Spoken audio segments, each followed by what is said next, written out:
मराठीतल्या एक सुप्रसिद्ध अभिनेत्री आहेत आणि त्यांचं काउन्सिलिंग मी करत होतो आणि त्यांच्या शरीरामध्ये स्नायू आखडायचे, म्हणजे एका जागी बसल्यानंतर त्या आखडूनच राहायच्या अशा. आणि त्यांना सगळे डॉक्टर झाले, सगळ्या प्रकारचे उपचार झाले, पण त्यांना काही फरक पडत नव्हता.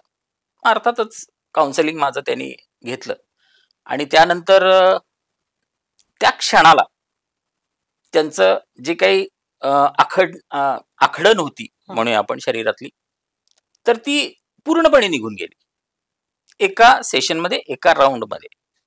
आणि त्यानंतर त्यांना वाटलं की हे कदाचित मानसिक असेल, कारण त्याच्या मागचं कुठलं इमोशन आहे ते इमोशन रिलीज केल्यानंतर तो प्रॉब्लेम निघून जातो. आणि झालं, तो दिवस झाला, आमचं सेशन्स झाले आणि मी ज्या वेळेला परत येत होतो त्यावेळेला दुसऱ्या दिवशी त्यांचा मला फोन आला. मी परत आलो, दुसऱ्या दिवशी मला फोन आला काळजीनं, आणि त्या मला विचारत होते की सर माझे स्नायू दुखत का नाही आहेत. त्यांना एवढी सवय झाली होती त्या प्रॉब्लेमची की त्यांना असा प्रश्न पडत होता की अरे हे दुखत का नाही आहे. त्यांना वाटत होतं की हे तात्पुरतं काहीतरी केलंय, असंच काहीतरी मानसिकरित्या मी बरे झाले, पण परत ते दुखायला चालू होणार. तर त्यावेळेला मी त्यांना सांगितलं ते परत नाही दुखणार, कारण ते कायमस्वरूपी बरं झालेलं आहे.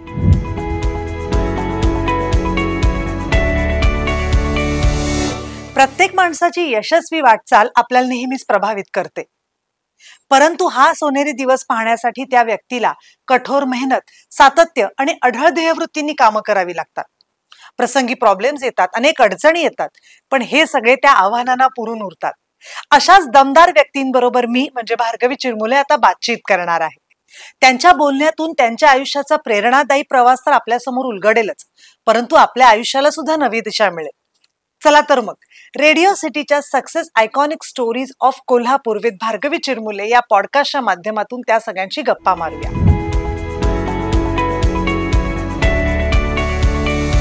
आयुष्यात आपल्याला बरंच काही मिळवायचं असतं, ते मिळवण्यासाठी आपण अथक प्रयत्न देखील करत असतो, पण आतून असणारी ऊर्जा आणि ते मिळवण्याची शक्ती मात्र आपल्यामध्येच असते.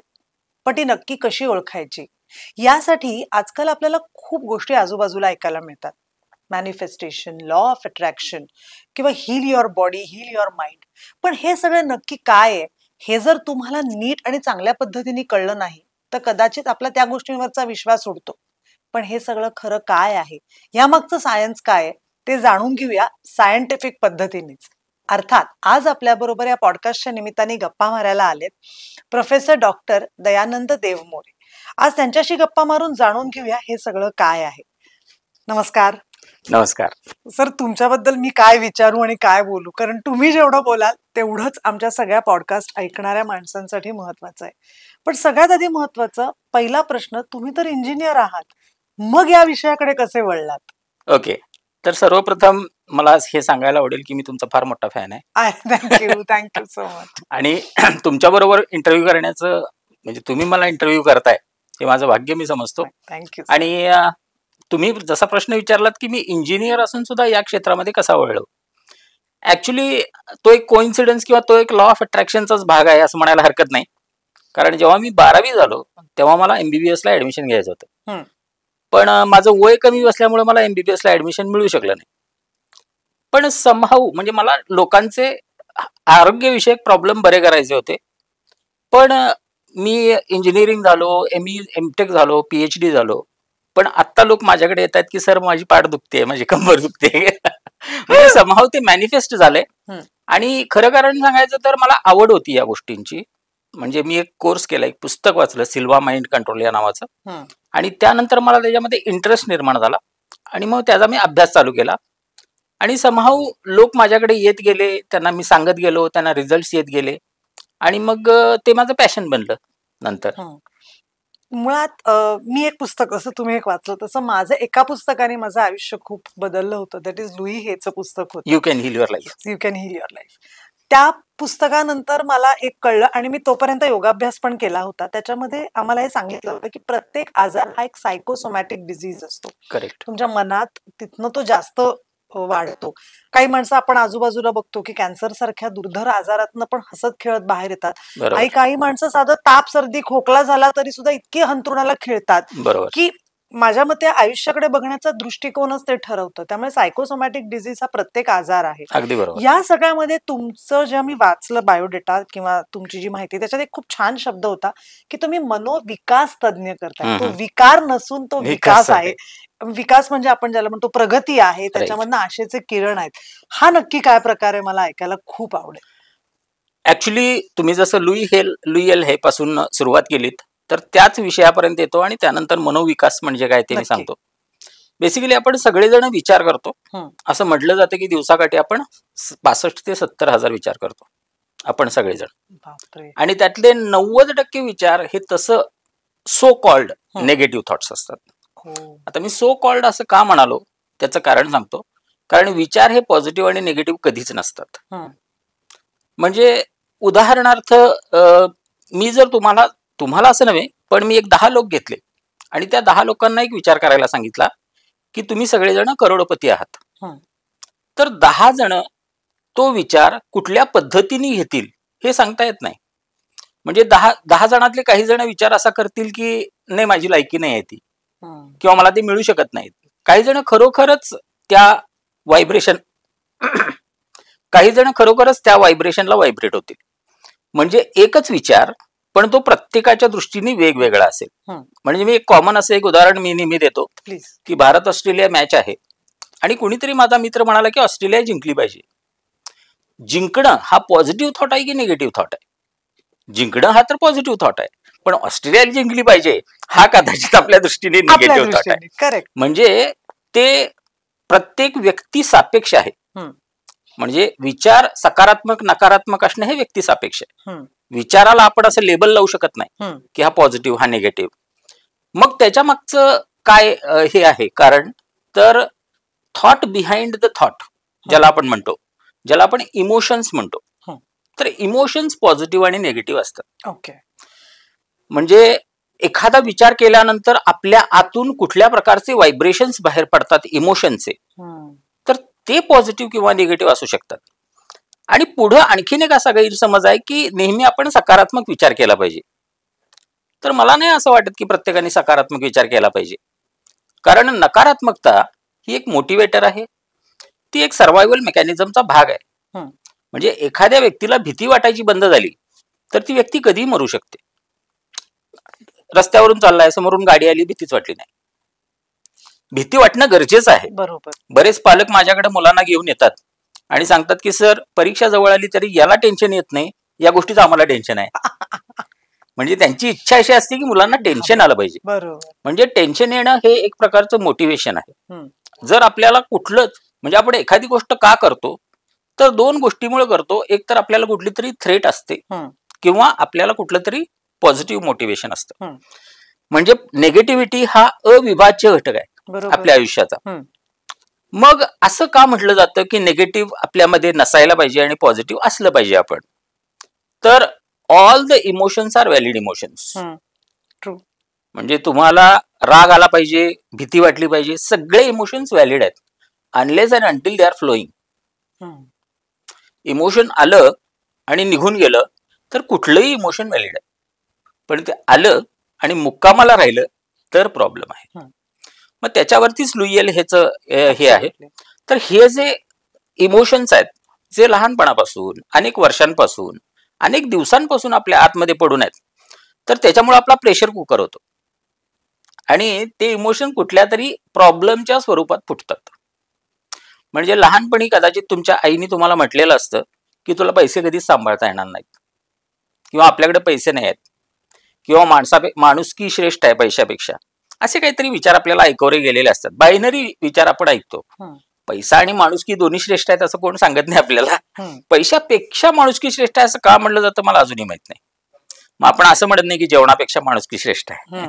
एनिवेज तो थोडा विषय बाजूला ठेवूया. तर अशा विचारांनी जर आपण मोठे झालो असू आणि त्या प्रकारचे जर विचार आपल्या अंतर्मनामध्ये असतील तर त्याच प्रकारचे आपले कोर व्हायब्रेशन्स बनतात आणि त्या कोर व्हायब्रेशनमुळे आपल्या आयुष्यामध्ये घटना घडायला लागतात.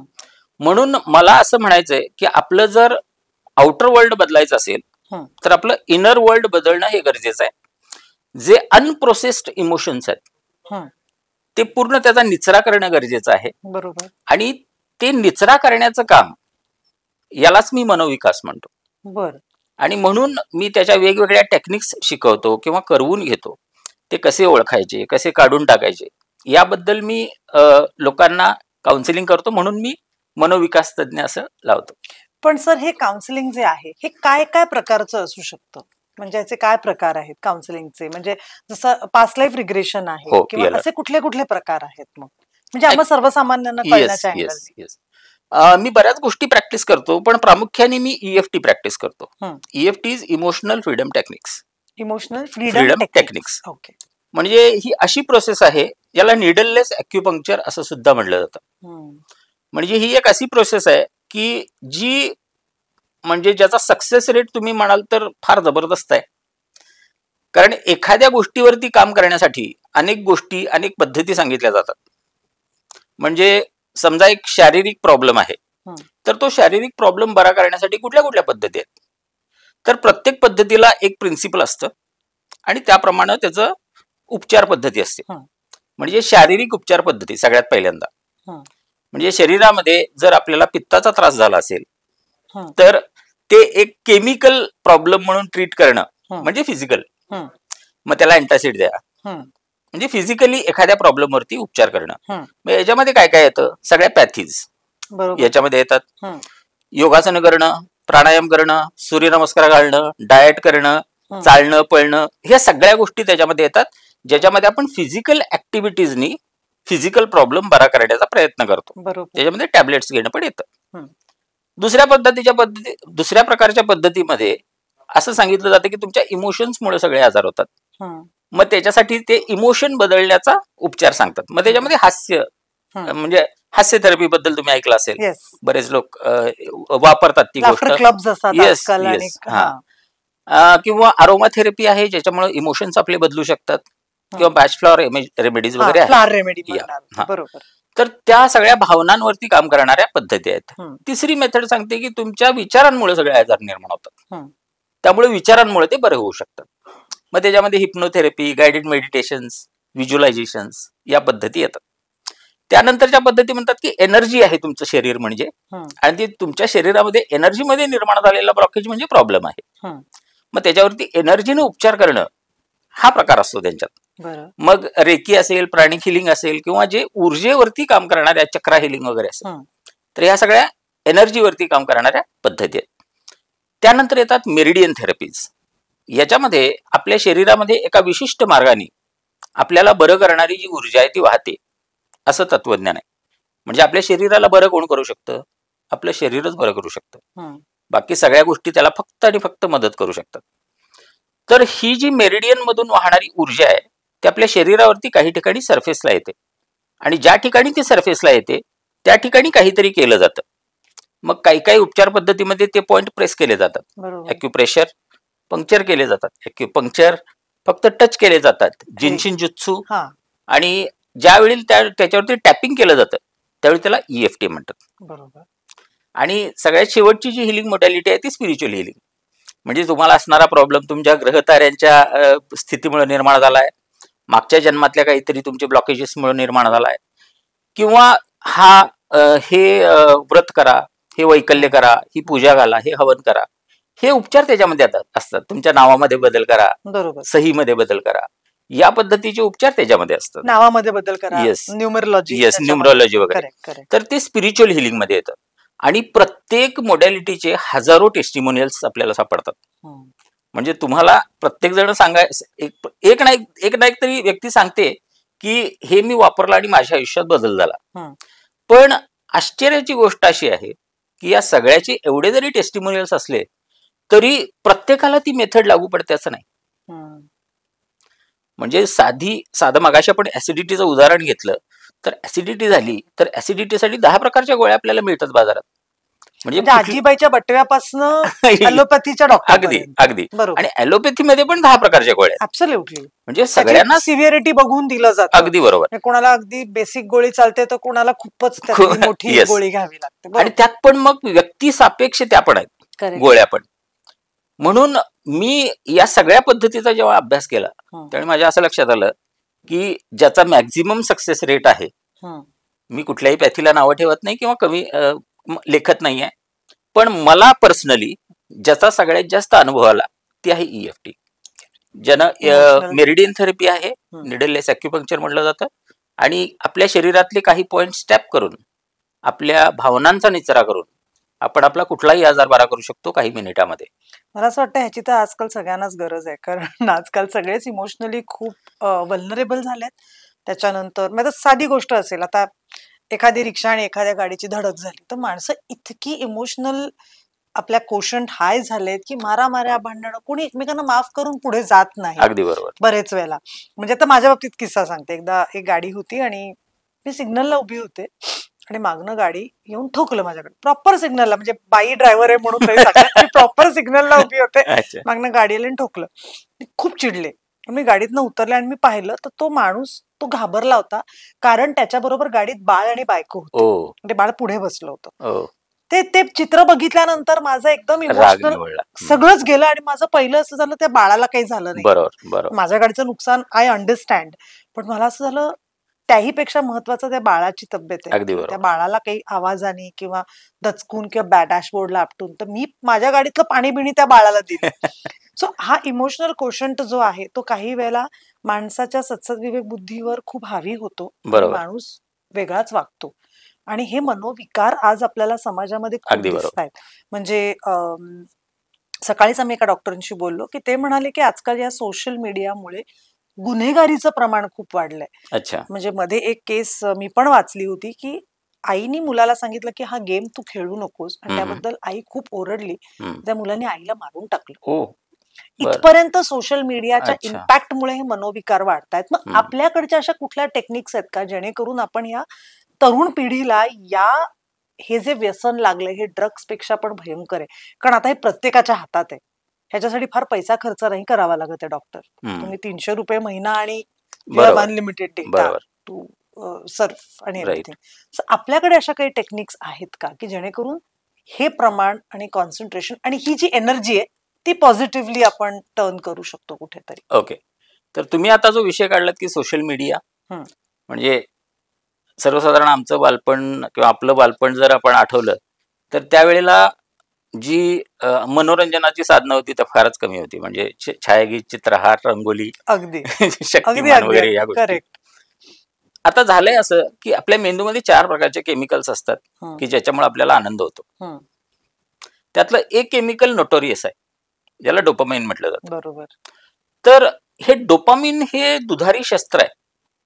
म्हणजे डोपामिन रिलीज कधी होतं तर त्याला अचिव्हमेंटचं केमिकल म्हटलं जातं. एखादी गोष्ट अचीव्ह केल्यानंतर जे रिलीज होतं त्यानं जो आनंद होतो, जसा रिलेशनशिपमुळे जो आनंद होतो तो सेरोटोनिन होतो, बरोबर. तसा जो अचिव्हमेंट नंतर एखादा आनंद होतो तो डोपामिनमुळे होतो. आणि ही अचिव्हमेंट लोकांना आपलं नोटिफिकेशन येणं किंवा आपली पोस्ट लाईक केलं जाणं हे त्यांना अचिव्हमेंट्स वाटायला लागलेत. आणि डोपामिनचा जो काही एक बेसिक डोस ठरलेला असतो की ज्याच्यामुळं बाबा आपल्या मेंदूला बरं वाटतं, तर काही वेळानंतर आपला मेंदू त्याला डिसेन्सिटाईज होतो. म्हणजे 100चा डोस तुम्हाला पाहिजे समजा, तर 100 डोपामाइन मिळाल्यानंतर त्याला काहीच वाटायचं बंद होतं, आनंद व्हायचाच बंद होतो. मग त्याला 120, 110 लागतो. मग त्यानं स्क्रोलिंगचा टाइम वाढतो, स्क्रीन टाइम वाढतो, कारण रीलमध्ये अनएक्सपेक्टेड गोष्टी ज्या येत राहतात त्याच्यामुळे पण डोपामाइन रिलीज होतो. तर याच्यासाठी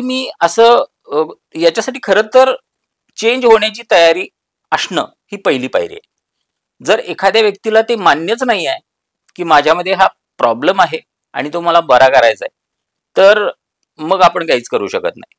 जर त्याच्यामध्ये चेंज होण्याची जर तयारी असेल तर मात्र आपण काहीतरी याच्यामध्ये करू शकतो. जसं मी नेहमी असं सांगतो की एका रूम मध्ये तुम्हाला 1 महिनाभर कोंडून घातलं आणि एक चार्जर विथ इंटरनेट मोबाईल ठेवला आणि 4-5 पुस्तकं ठेवली, तर आपण काय चूज करू? कदाचित मोबाईल. राईट?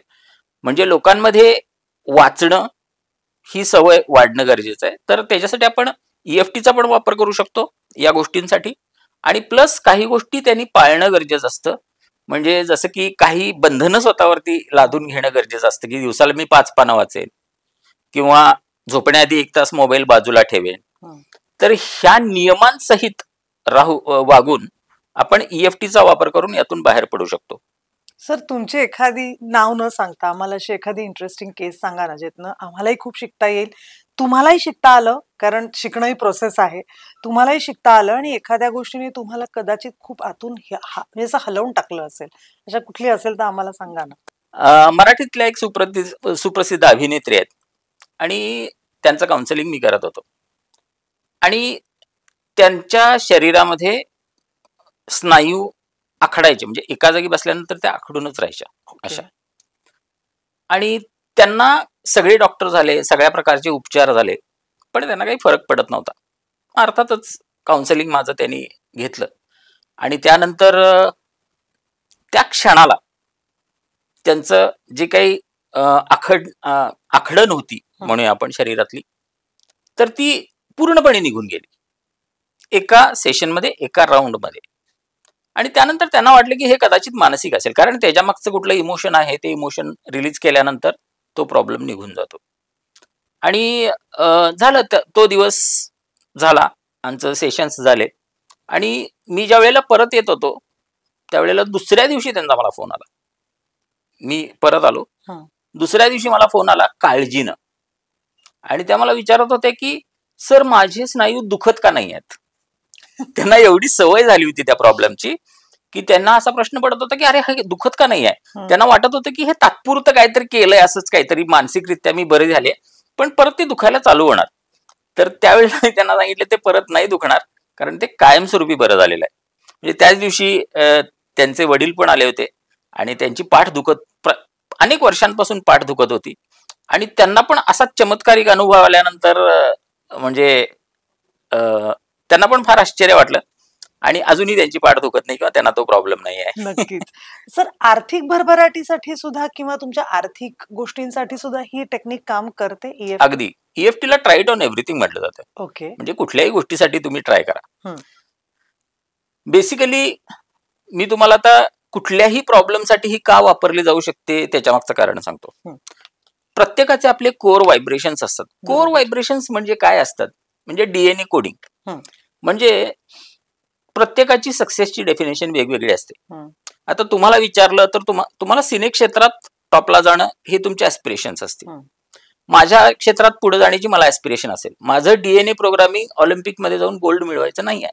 म्हणजे मला कुणी येऊन विचारलं की तुम्ही लॉ ऑफ अट्रॅक्शन शिकवता आणि तुम्ही हे का होऊ शकत नाही तुमच्याकडनं, नाही आहे माझ्या DNA कोडिंग मध्ये ते. तर त्याच प्रकारे आपले कोर व्हायब्रेशन्स ठरत असतात लहानपणापासून, आणि कोर व्हायब्रेशन प्रमाणेच आपलं आयुष्य असतं. मग म्हणजे समजा एखाद्या भिकाऱ्याला विचारलं की तुला मर्सिडीज बेन्झ दिली तर तू काय करशील, तर तो म्हणेल की बेन्झ मधून भीक मागेन. कारण त्याचं कोडिंगच भीक मागण्याचं आहे. किंवा एखाद्या शिक्षकांना, अर्थात मी पण शिक्षक आहे, कोणाचाही अपमान करायचा नाही मला, एखाद्या शिक्षकाला विचारलं की बिल गेट्सची संपत्ती दिली तर तू काय करशील, तर ते म्हणतील मी त्याच्यापेक्षा जास्त श्रीमंत होईल. कसं, तर त्याच्यापेक्षा 2 शिकवणे जास्त घेईल. म्हणजे याचा अर्थ त्यांचं DNA कोडिंग त्याच गोष्टीसाठी झालंय. मग पैशाचं कोडिंग आपलं कुठल्या व्हायब्रेशनला झालेलं आहे. म्हणजे आपण जर स्वतःला एक रेडिओ समजलं आणि निसर्ग हे एक ब्रॉडकास्टिंग सेंटर समजलं, तर त्यानं 0 रुपयापासून अब्जावधी रुपयापर्यंतचे अनंत स्टेशन्स प्रक्षेपित केलेले आहेत. आपल्या कोर व्हायब्रेशन मधून कुठलं स्टेशन ट्यून होतंय, तो पैशाचा प्रवाह आपल्या आयुष्यामध्ये सुरू आहे. मग हे वाढवता येऊ शकतं का? येस. कारण आपण स्वतःवरतीच बंधनं घालून घेतलेली असतात आणि त्या बंधनामुळं आपण तेवढीच रक्कम कमावत असतो. मग हे ब्लॉकेजेस कुठले असू शकतात पैशाशी रिलेटेड? भरपूर. मला पैसा नको आहे असं फार लहानपणापासून आपलं प्रोग्रामिंग झालेलं असतं, आणि हे वेगवेगळ्या प्रकारांनी झालं असतं की सगळं इथंच सोडून जायचं आहे, वर घेऊन जायचं आहे का, अरे पण इथं जगायचं पण आहे ना आपल्याला.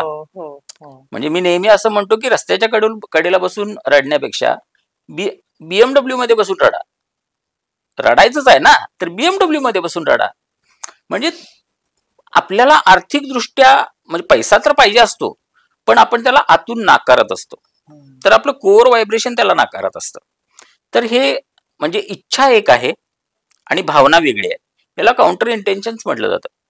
इच्छा आहे मला प्रचंड 1 करोड रुपये मिळावेत, पण भावना आहेत की मला मिळू शकत नाहीत, याला म्हटलं जातं काउंटर इंटेन्शन्स. आणि हे काउंटर इंटेन्शन्स करेक्ट करण्याचं काम EFT करते. म्हणजे तुम्ही जर ते शोधलेत कुठले कुठले आता जवळपास 100 ब्लॉकेजेस मी पैशाबद्दलचे सांगू शकेन. आणि त्याच्यासाठी टेस्ट पण आहे, की ती टेस्ट कॅरी आउट केली की समजतं की कुठले अडथळे तुमच्यामध्ये आहेत. आणि त्या अडथळ्यांवरती आपण EFT वापरली की पैशाचे प्रॉब्लेम निघून जातात, पैशाचे ब्लॉकेजेस निघून जातात.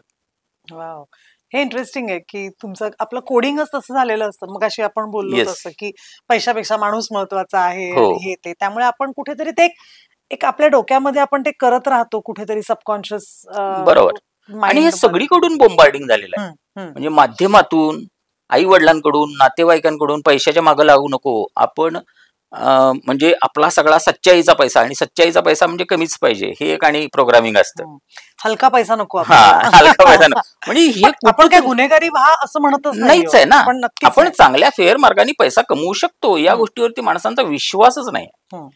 म्हणजे घरात सांगतात बाळ आपल्याकडे कमी पैसा आहे पण तो कष्टाचा आहे, म्हणजे त्याला ग्लोरीफाय केलं जातं. पैसा आहे म्हणायची गरज हा, म्हणायची. कष्टाचा पैसा आहे हे म्हणू शकतो. हे मी आज शिकले या पॉडकास्ट मध्ये, की आपल्याला कष्टाचा पैसा आहे म्हणायला काहीच हरकत नाही आणि अभिमानाने आपण म्हणू शकतो. अगदी बरोबर. 100%.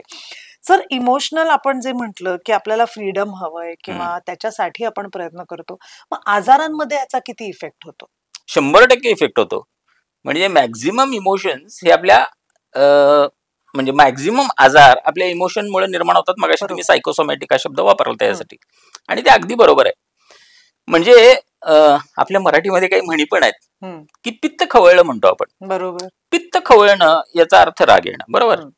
म्हणजे राग या भावनेचा त्यांनी संबंध जोडलाय पित्त याच्याशी. बरोबर. म्हणजे पित्त खवळणं म्हणजे आनंद होणं नसतं. बरोबर. म्हणजे कुठंतरी आपल्या त्या म्हणीकर्त्यांना माहिती असावं की इमोशन आणि याचा काहीतरी संबंध आहे. बरोबर ना. म्हणजे खरोखर जर रागाची भावना, म्हणजे एखादी व्यक्ती अशी असते ना की ती अजिबातच चिडत नाही, हा फारच शांत असतो असं वगैरे म्हणतात, आज खतरनाक असतो तो. त्यांना आतापर्यंत एवढ्या भावना आतमध्ये ठेवलेल्या असतात, राग एक्सप्रेसच केलेला नसतो. मग अशी तुम्ही इंटरेस्टिंग उदाहरण विचारत म्हणून आणखीन एक सांगतो की एक मोठे निर्माते आहेत हिंदीतले, त्यांच्या मिसेस माझ्याकडे आल्या होत्या. त्यांना 2 वर्ष झालं तोंड आलं होतं, आणि तोंड येणं, माउथ अल्सर, हे ऍक्च्युली सप्रेस्ड रागाचंच लक्षण आहे. तर ज्यावेळी त्यांचा राग काढून टाकला गेला त्या दिवशी त्यांनी वडापाव खाऊन मला फोटो टाकला की मी आज वडापाव 2 वर्षात पहिल्यांदा खाल्ला म्हणून. म्हणजे सांगायची गोष्ट ही की आपल्या इमोशनचा आणि आजारांचा फार जवळचा संबंध आहे. अर्थात कुणालाही ऑफेन्सिव्ह वाटू नये, पण आतल्या गाठीचा असा पण एक शब्द आहे, कदाचित ती गाठ कॅन्सरची असण्याची शक्यता आहे. Okay okay. म्हणजे आपल्या म्हणींचा सुद्धा तुम्ही जरासं बारकाईने विचार केलात तर आजारांशी रिलेटेड ज्या काही म्हणी आहेत त्या कुठल्या भावनेशी निगडीत आहेत किंवा कुठल्या व्यक्तिमत्वाशी निगडीत आहेत हे पण आपल्याला समजतं. म्हणजे मध्यंतरी मी एक पुस्तक वाचत होतो आणि त्याच्यामध्ये एका स्त्रीचं उदाहरण होतं. ती दिवसातून 2 पर्सनॅलिटी मध्ये असते, पण ती पर्सनॅलिटी बदलते हा फार महत्वाचा मुद्दा नाही आहे. महत्वाचा मुद्दा हा आहे की ज्यावेळी ती पर्सनॅलिटी बदलते त्यावेळी सकाळी तिच्या शरीरात डायबिटीस असतो आणि संध्याकाळी ती पर्सनॅलिटी बदलल्यानंतर डायबिटीस तिच्या शरीरात नसतो. म्हणजे याचाच अर्थ आपल्याला असणारे आजार आपलं व्यक्तिमत्व दाखवतात. बरोबर. मग हे व्यक्तिमत्व आपल्या भावनांमुळे ठरतं, त्यामुळं आपण याचा रिव्हर्स हे करतो. म्हणजे मी जनरली एखादी जेव्हा व्यक्ती माझ्यासमोर येते तेव्हा ती काय काय तर बरेच प्रॉब्लेम सांगायला लागते. मी त्यांना सगळ्यात पहिली गोष्ट विचारतो, तुमच्या शरीरात काय काय प्रॉब्लेम्स आहेत सांगा. त्याच्यावरून मला त्यांचा स्वभाव कळतो. मग मी नेहमी कन्फ्युजन मध्ये, म्हणजे सर्दी असते तर नेहमी ते कन्फ्युज लोक असतात, सर्दी असणारे. तर त्यावरून मी त्यांच्या इमोशन्स आयडेंटिफाय करतो आणि त्या इमोशन्स काढून टाकल्यानंतर त्या क्षणी त्यांचे आजार बरे होतात. म्हणजे लिटरली ऑपरेशन करायला चाललेली लोक सुद्धा ज्यावेळी त्यांचे इमोशन रिलीज झालं, म्हणजे असं म्हणतात ना की फुग्यातून हवा जशी निघून जाते तसं शरीरातून दुखणं निघून जातं. म्हणजे हे स्वतःच्या डोळ्यांनी बघितलेलं आहे मी काउन्सिलिंग मध्ये. सर, पण आता काउन्सिलिंग करताना तुम्ही इथे कोल्हापुरात असता, बरेच वेळेला असे क्लायंट्स असतील की जे कोल्हापूरच्या बाहेर असतील किंवा जगाच्या कुठल्या तरी एका वेगळ्या कोपऱ्यात असतील, मग तुम्ही ऑनलाईन सेशन्स पण घेता? हो, म्हणजे जगातले सगळे लोक माझ्याकडे काउन्सिलिंगसाठी येतात. म्हणूनच. आणि ऑनलाईन काउन्सिलिंग मी करतो आणि सगळ्या भाषांमध्ये करतो. पण मग ऑनलाईन पण हा फरक पडतो का, तुम्हाला प्रत्यक्ष भेटला पाहिजे? नाही, ऑनलाईन मध्ये 100% फरक पडतो. आणि ऑनलाईनचा एक ऍडव्हान्टेज असा पण आहे की मी रेकॉर्डिंग प्रोव्हाइड करू शकतो, जे त्याने रेफर करू शकतील नंतर. बरोबर. त्यामुळे ऑनलाईन काउन्सिलिंग मी रिकमेंड करतो ऍक्च्युली. की दोघांच्या ज्या वेळा दोघांना हे आहेत फिजिबल आहेत, तर त्या वेळेमध्ये दोघांनी सेशन केलं की त्यानंतर मी त्यांना जे काही मीटिंग झाली त्याचे रेकॉर्डिंग्स पण देऊ शकतो, जेणेकरून ते प्रॅक्टिस करू शकतात त्याच्यानंतर. पण सर तुम्ही आता एक प्रोग्राम तयार करताय काहीतरी, हो. की एक जिथे तुम्हाला काउन्सिलिंग कराल, मोटिवेट कराल लोकांना, तो काय कार्यक्रम आहे एक्झॅक्टली? ऍक्च्युली माझे बरेच प्रोग्राम्स आहेत. पण मोटिवेशनल? हा, motivational in the sense motivational in the sense me mostly healing मध्ये जास्त काम करतो. कारण सी डिस इज म्हणजे डिसीज म्हणजे फक्त शरीरातच असतो असं नाही. डिस इज जी गोष्ट तुम्हाला म्हणजे काय म्हणतो त्याला आपण इज मध्ये ठेवत नाही ती डिसीज. मग पैशाचे प्रॉब्लेम तुम्हाला इज मध्ये ठेवत नाहीत तर तो मनी डिसीज आहे. म्हणजे प्रत्येक प्रकारचा डिसीज आपल्या शरीरातच नव्हे पण आयुष्यामध्ये असू शकतो, मनामध्ये असू शकतो, जो आपल्याला इज मध्ये ठेवत नाही. तर त्या सगळ्या प्रकारच्या डिसीजेस वरती मी काम करतो. आणि याला पर्सनलाइज्ड टच द्यायचा असेल तर पर्सनल काउन्सिलिंग असतात, किंवा जर मी प्रोटोकॉल्स पण तयार केलेत की 12 आठवड्याचा प्रोटोकॉल असतो. कारण जनरली आपल्या शरीरामध्ये पूर्ण बदल घडण्यासाठी 12 आठवडे द्यायला लागतात, 3 महिने किंवा 90 दिवस. तर 12 आठवड्याचे वेगवेगळे प्रोटोकॉल्स आहेत माझे. आणि आता रिसेंटली मी पूर्ण स्ट्रेस, जो काही क्रॉनिक स्ट्रेस म्हटलं जातं, जो आपल्याला सायलेंट स्ट्रेस म्हटलं जातं, तर तो सायलेंट स्ट्रेस काढण्यासाठीचा प्रोटोकॉल पण मी सध्या चालू केलेला आहे 12 आठवड्यांचा. म्हणजे मी दिलेल्या गोष्टी दिवसातून करायच्या अर्ध्या पाऊण तासासाठी तुमचा आतमध्ये जो काही डीप रूटेड स्ट्रेस आहे तो सगळा निघून जाईल. आणि त्यासाठी मी EFTचं पहिल्यांदा ऑनबोर्डिंग वर्कशॉप घेतो आणि त्यानंतर मग माझं तो वर्कशॉप आहे. सर मी तुमच्याशी गप्पा मारताना खरंच कळलं की मनोविकास होणं खूप गरजेचं आहे. अगदी बरोबर. विकाराबद्दल खूप लोक आपल्याला सांगत असतात पण आपण शेवटी ते आपल्या हातात आहे. तुम्ही कितीही म्हटलं तरी मला जर मी ठरवलंय विकास करायचा तर त्याला फक्त चॅनल तुमच्यासारखं उत्तम असेल तर जे ऑनलाईन सेशन्स पण आहे त्याची सगळी माहिती तुम्हाला कॅप्शन मध्ये मिळेलच. पण प्लीज मला असं वाटतं तुम्ही डॉक्टरांकडे या आणि स्वतःला विकासाच्या दृष्टीने, कारण आता आपण भारताचाही विकास करतोय तर स्वतःचा विकास करायला काहीच हरकत नाहीये. कारण जर आपण मनाने सुदृढ असू तरच आपण देश सुदृढ करण्यासाठीचा प्रयत्न करू शकू. थँक्यू सो मच डॉक्टर, तुम्ही इथे आलात आणि इतक्या छान गोष्टी सांगितल्यात. मी सरांकडे एक सेशन नक्कीच घेईन. Thank you so much. Thank you very much.